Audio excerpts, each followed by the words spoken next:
On l'a vu cette semaine. Comment lutter contre cette délinquance des mineurs en Calédonie? Oui, écoutez, tout d'abord dire que pour nous, il y a de la part de l'État un déni de réalité, une minimisation de la situation, et puis le fait de laisser, effectivement, de la part de l'État, des zones de non-droit s'installer. Et nous pensons véritablement que la réponse de l'État, elle doit être à la hauteur du sentiment d'abandon des Calédoniens. C'est la raison pour laquelle, d'ailleurs, dans le cadre de l'examen du plan de prévention de la délinquance, le Rassemblement proposera des résolutions au Congrès pour demander à l'État, vous parliez des mineurs tout à l'heure, précisément qu'il y ait une interdiction d'être dans les rues pour les mineurs au-delà de 22 heures. Nous le savons, la majorité des délits se commet entre 22 heures et 4 heures du matin. L'État a annoncé des mesures, elles ne sont pas suffisantes? Non, nous estimons qu'effectivement, à l'heure actuelle, un grand nombre de jeunes sont dans la rue. Par ailleurs, vous savez, cette fameuse maison, structure pour accueillir les délinquants, les traiter, les réinsérer, ça fait des années qu'on la demande. Aujourd'hui, 10 millions de nos francs sont réellement prévus dans les contrats de développement. Ce sont des budgets d'études et nous souhaitons que les 400 millions destinés à leur création, à la création de cette structure, soient véritablement une priorité. Et puis par ailleurs, Pierre Frogy a décidé, du fait de la gravité de la situation, d'écrire personnellement au Premier ministre. Est-ce que le plan de lutte globale du gouvernement est suffisant ou pas? Il va être examiné ce lundi au Congrès. Il y aura des mesures complémentaires, je vous en ai cité 2 d'entre elles nous concernant. Il y a aussi les prérogatives des maires que nous souhaitons voir élargies pour effectivement saisir notamment l'alcool sur la voie publique, pouvoir confisquer cet alcool. Et donc voilà, nous ferons des mesures complémentaires à ce plan en direction de l'État notamment. Sur l'alcool et sur le pouvoir des maires, on a invité dans notre journal le 7 mars dernier le haut-commissaire Thierry Latas. Je vous propose d'écouter et de voir ce qu'il a déclaré. Je pense, dit-il, que c'est une bonne idée que d'aligner la capacité des maires en Nouvelle-Calédonie sur ce qu'elle est déjà en métropole. Et là, nous parlons de pouvoir de police. Il dit, je ne suis pas sûr qu'il faille changer la loi organique. Qu'en pensez-vous ? Eh bien, il faut effectivement aller dans le sens de plus de prérogatives aux maires. C'est une nécessité aujourd'hui, nous le constatons, et ça fait partie des nombreuses propositions complémentaires au plan de prévention de la délinquance que nous poserons au Congrès de la Nouvelle-Calédonie. On sent monter du racisme dans la société calédonienne. Comment vous pensez que tout cela peut cesser ? Écoutez, en termes de sécurité, ça fait des années que l'on sollicite l'État pour dire qu'en amont de cette consultation, au lieu de préparer sans cesse le jour d'après, il s'agit que le jour d'avant se passe correctement. Et cette sécurité, effectivement, met à mal complètement l'organisation de cette consultation. Il s'agit de prendre la mesure de la gravité de la situation, d'où ce courrier au Premier ministre du président du Rassemblement qui sera dévoilé demain après-midi. Virginie Ruffnac, dernière question d'actualité. L'interview de Daniel Goa ce vendredi dans les Nouvelles-Calédoniennes. Il s'interroge, il dit où sont passés les milliards de la France. Que lui répondez-vous ? Écoutez, on a vraiment vécu cette déclaration de Daniel Goa comme une provocation. Mais pire que ça, c'est pour l'Union calédonienne, ce grand parti historique qui a porté tant de choses, c'est une honte. Moi, je me demande où vit Daniel Goa. Est-ce qu'il vit dans ce pays où les hommes et les femmes dont nous faisons partie bénéficient d'un système de santé qui est regardé de manière admirative par l'ensemble des pays voisins? Est-ce qu'il vit dans ce pays où, effectivement, la mortalité infantile est 7 fois moins élevée que chez nos amis les Vanuatais? Est-ce qu'il vit dans ce pays où 98% des foyers calédoniens sont raccordés à l'eau courante?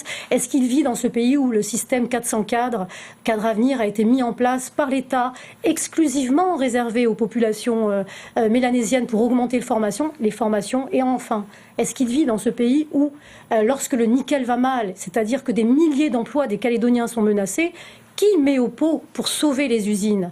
Qui met au pot pour sauver la SLN au travers de garanties bancaires?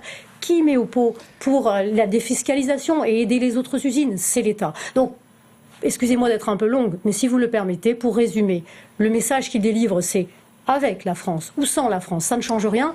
Et un mensonge répété 100 fois n'a jamais fait une vérité. Merci Virginie Ruffnac. Comment le Rassemblement Les Républicains se positionne-t-il avec ses partenaires de la plateforme et le Parti des Républicains calédoniens? Qu'attendez-vous du comité des signataires? Nous allons en parler tout de suite avec vous en laissant justement parler vos convictions.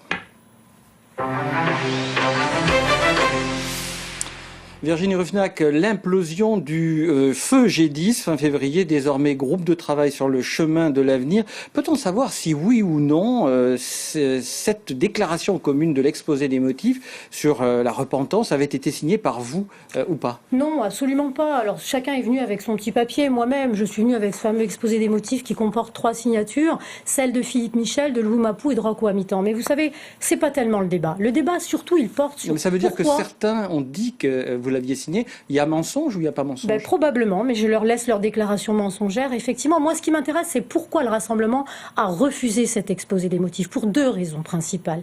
Cet exposé des motifs, il est mensonger et il est dangereux. Alors, pourquoi mensonger? Parce qu'il est à charge contre la colonisation, employant des termes allant plus loin que la partie la plus sombre de l'accord de Nouméa, stigmatisant sur une communauté en la victimisant. Et pourquoi dangereux? Parce que vous savez, on a l'impression qu'on n'a pas parcouru 20 ans avec tout ce qui a été mis en place en Nouvelle-Calédonie depuis 20 ans, justement en matière, le Congrès vote ses propres lois, 2 des 3 provinces sont dirigées par les indépendantistes, et dangereux parce qu'à force de victimiser une catégorie de la population, eh bien vous faites naître au sein de ces individus un sentiment de revanche. Et il ne faut pas s'étonner que certains de nos jeunes, après, produisent les actes contre la société que nous voyons. Et donc cette victimisation, elle est insupportable et pour le Rassemblement, pas acceptable. Cet exposé des motifs sera au Congrès le 19 mars. Quelle sera votre attitude? Bien, nous ne le voterons pas, mais vous savez, il ne faut pas que les Calédoniens s'inquiètent parce que cet exposé des motifs, qui est en décalage d'ailleurs par rapport à l'objet de la délibération,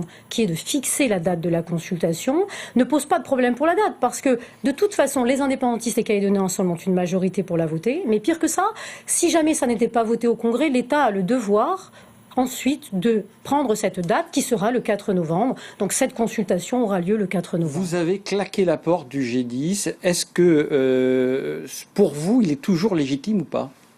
Très compliqué. Ce G10 portait des ambiguïtés que nous avons souhaité lever. Nous ne souhaitions pas rester dans un groupe dont l'objet n'était pas totalement clair. Effectivement, initialement, il était censé parler du bilan de l'accord de Nouméa et des transferts de compétences déjà réalisés. Et puis soudain, il s'est transformé en un groupe réalisant des textes que nous ne partageons pas, destinés à être votés par le Congrès. Par conséquent, nous n'y avons plus notre place. Vous savez, les Calédoniens vont se prononcer. Quel est l'objectif de ce groupe avant même que les Calédoniens ne se soient prononcés? C'est la question qu'il faut se poser. Alors, claquer la porte du G10, est-ce judicieux après coup ou pas? Écoutons ce que disait sur ce plateau la semaine dernière à cette même place Philippe Gomez et on en parle tout de suite après. Écoutons. Vous savez, boycotter une instance de dialogue dans notre pays, c'est pas une bonne chose. Aujourd'hui, l'histoire nous a appris que quand on boycotte le dialogue et quand on boycotte les élections, ça donne les événements. J'en vois aujourd'hui qui, d'un côté, envisage de boycotter le référendum, c'est le Parti travailliste qui l'a officiellement dit, et d'autres, le groupe Martine Backès et le Rassemblement, boycottent les instances de dialogue. Votre réaction? Boycotter des instances de dialogue? Vous savez, quitter le G10, ça n'est pas boycotter le dialogue. Quitter le G10, ça n'est pas renoncer aux discussions. Le Rassemblement, c'est 40 ans de discussion au service d'une Nouvelle-Calédonie dans la France. Pourquoi? Parce que le G10 n'est pas une instance de discussion. C'est une instance, je vous le disais, qui n'était pas, on ne sait pas très bien sa vocation puisqu'elle fait des choses aujourd'hui qui n'étaient pas prévues au départ. Et nous avons souhaité ne pas rester dans cette ambiguïté. On voit que chez vous, loyalistes, ça chauffe, entre guillemets. Est-ce que vous allez rester au sein de la plateforme ou pas? Vous savez, le Rassemblement a signé cette plateforme sur une phrase qui dit « Une plateforme pour une Calédonie dans la paix et dans la France ».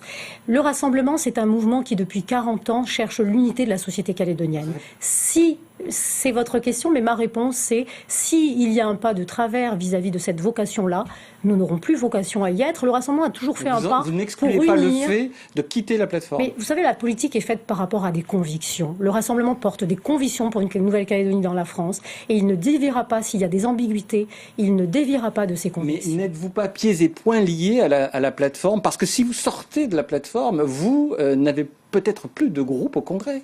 Mais qu'en savez-vous ? Premièrement. Et puis ensuite, vous savez, la politique, c'est faire de la politique librement selon ses convictions.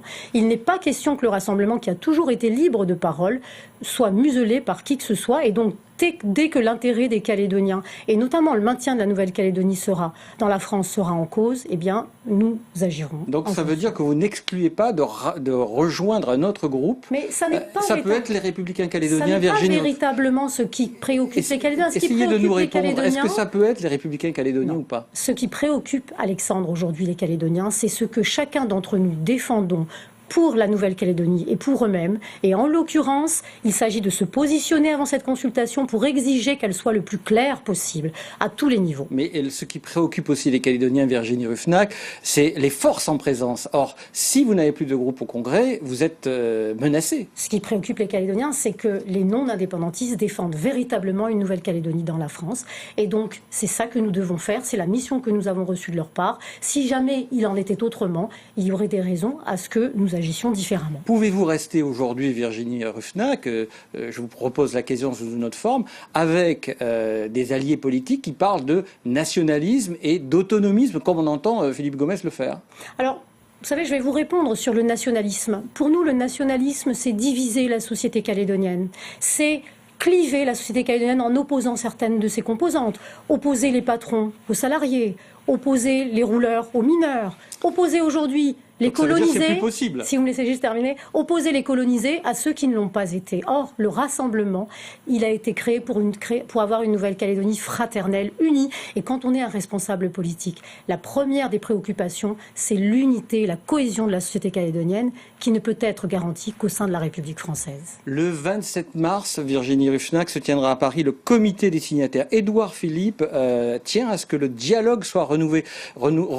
Est-ce que ça veut dire que vous allez encore faire l'union sacrée à Paris et que ici vous n'arrivez pas à la faire sous l'égide du Premier ministre? De manière très concrète, un sujet majeur doit être abordé, vous le savez, au comité des signataires. C'est celui de la question de la consultation. Bon, justement, la question du référendum, son libellé, on a entendu Pierre Frogier parler de sortir de l'ambiguïté. Complètement, parce qu'il s'agit d'avoir une question totalement clair. Vous savez, le Conseil constitutionnel impose à la France, dans le cadre de cette consultation, deux choses. Premièrement, la clarté sur la question. Deuxièmement, la loyauté vis-à-vis des électeurs, c'est-à-dire leur dire quelles sont les conséquences d'un vote ou bien de l'autre vote. Eh bien, nous allons exiger les deux choses, c'est-à-dire que pour la question, il s'agit d'avoir une question.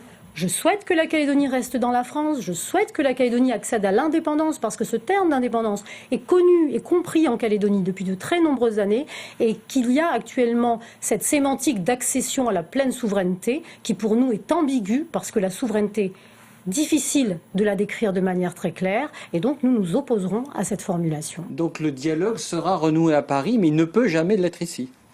Alors, écoutez, l'avenir nous le dira, mais vous savez, on a toujours plaidé pour que l'État soit très volontariste et très engagé. Quand il est engagé, eh bien, à ce moment-là, on a des partenaires calédoniens qui peuvent se parler. Depuis qu'Édouard Philippe est venu, on constate finalement qu'au-delà des discours, eh bien, les faits que nous avons vécus ces dernières années avec le gouvernement, le président Hollande précédemment, ne changent guère, puisque finalement, il y a peu d'implication réelle de l'État dans le processus. Et donc, nous souhaiterons, dans ce cadre-là, une consultation très claire, et c'est ce que nous exigerons en tout cas dans le cadre de ce comité.